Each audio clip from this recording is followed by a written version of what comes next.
Акыйкат сөзү айтып тургандай эле жарандардын укугун коргоо бул акыйкатчынын негизги милдети. Бул милдет Кыргызстанда биринчи жолу 2002 жылы аткарыла баштаган. Ошол күндөн тартып бүгүнкү убакка чейин кимдир бирөөнүн укугу тебеленсе же бузулса, бардыгы акыйкатчыга кайрылышат. Бирок жеке эмес, юридикалык жактардын дагы ар убак укуктары корголушу шарт. Буга ылайык бизнеске жагымдуу шарттарды түзүү жана ишкерлердин укуктарын коргоо үчүн өткөн жылы өлкөдө бизнес акыйкатчы институту түзүлгөн. Аны Улуу Британиянын мурдагы элчиси Робин Ортсмит көзөмөлгө алган. Is a new institution for Kyrgyzstan, but it's not a new institution for the world. Биздин башкы максат ишкердин укуктарын коргоо. Бизнес акыйкатчы жана катчылык мамлекеттик органдар болуп эсептелбейт жана аларга отчет бербейт. Эгерде бул институттан эмнени күтүү керек десеңиздер, жооп мындай. Эң алгач эле бул өлкөдөгү жемкорчулукту азайтууга жардам берет. Ошондой эле Кыргызстандын ишкерлер чөйрөсү жакшыртылат. Себеби биздин кол кабыш менен ишкерлер эл аралык базарга чыга алышат. Бул институт бийлик менен бизнестин ортосундагы көпүрө гана болбостон, Кыргызстандын экономикасын көтөрүү үчүн ачкыч болот деп ишенем. Бизнес акыйкатчы институтун ишке киргизүүгө 1,5 миллион евро жумшалган.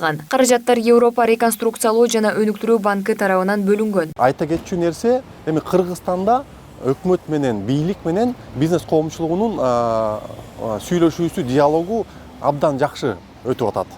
Бирок тилекке каршы көйгөйлөр күн өткөн сайын көбөйүп атат. Аны баарыбыз көрүп атабыз. Абдан көптөгөн мыйзам бузуу фактылары ошол эле биздин укук коргоо органдары тарабынан болот. Кысымга алынып атат бизнес коомчулугу. Ал көбүнчө иштер сотко өтүп кетип атат. Анан биякта дагы бир кызык нерсе, бизнес омбудсмени сот карап аткан иштерге такыр кийлигишкенге укугу жок. Мисалычы, мен ойлойт элем бул деле туура эмес. Баягы бизнес омбудсменен баягы чечим чыгарып, маселени чечип ийет дегенден алыспыз. Бирок ошого карабастан өзүнүн күчтүү аппараты менен, юристтери менен бизнес омбудсмен соттук иштерге да кийлигишсе мисалы. Эске салсак, өткөн жылдын башында премьер-министр өкмөттүн бизнес акыйкатчы институтун түзүү боюнча токтомуна кол койгон. Серепчилердин баамында ишкердик субъекттердин укуктарын, эркиндиктерин жана кызыкчылыктарын коргоо боюнча ыйгарым укуктуу өкүлчүлүктү түзүү өлкө үчүн абдан зарыл болгон мекемелердин бири. То, что этот институт в Кыргызстане создан.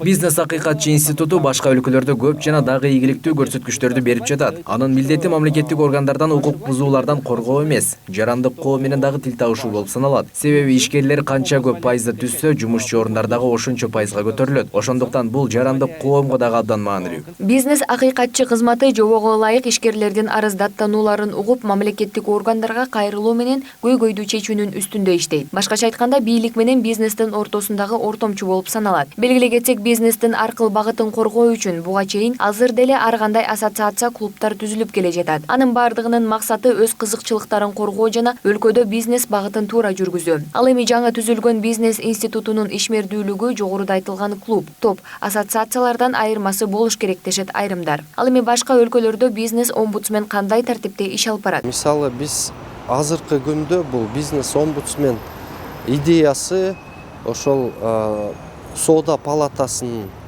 карамагына кирип атпайбы негизиненчи. Анан айтыш керек, бөлөк өлкөлөрдө ушу соода палатасы мындай кубаттуу күчкө ээ деп айтсак болот да. Мисалы, экспортты өнүктүрүүдө жана ошол мамлекеттин экспорттук потенциалын тышта коргоодо да. Бизнес акыйкатчы байкоочу кеңеш тарабынан 5 жылдык мөөнөткө шайланат. Ал эми байкоочу кеңешти 3 институттун мүчөсү түзөт. Биринчиси Кыргыз өкмөтү болсо, экинчиси өнүктүрүү боюнча эл аралык өнөктөштөр. Ал эми үчүнчүсү бизнес ассоциациялар. Бизнес акыйкатчынын өз алдынча катчылыгы бар. Ал мамлекет тарабынан каржыланбай, эл аралык институттардан бөлүнгөн каражатка иш алып барышы шарт. Ал эми бизнес акыйкатчынын чет элдин жаранынан дайындалышы, инвестицияларды тартуу менен бизнес чөйрөсү өлкөнүн экономикасын көтөрүүгө жардам берет дешет серепчилер. Айза Камчыбекова, Жантай Макенов, Пирамида.